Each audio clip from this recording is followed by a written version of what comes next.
એટલે 2 મિનિટ આપશો જરા હું એવી વિનંતી કરું કે છેલ્લા ટાઈમથી આપણે જોઈએ છીએ કે કાનપુર તાલુકાનો પ્રશ્ન મોટામાં મોટો છે, વારંવાર કહીએ છીએ પણ હજી સુધી આ તંત્ર કંઈ સાંભળતું નથી, બરાબર ને?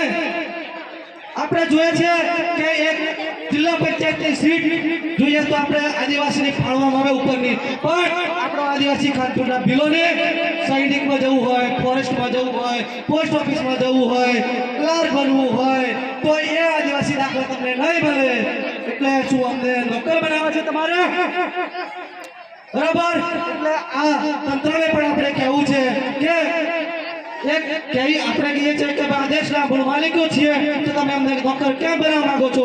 એ પણ અમારો એક સવાલ છે.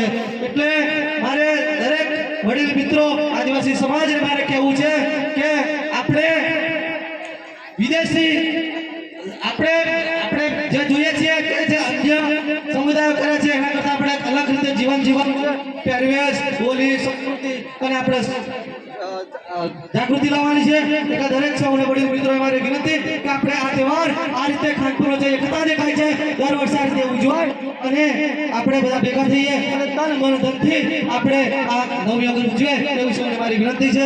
આટલું બોલી અને મારી વાતને પૂર્ણ કરું છું. જોહાર.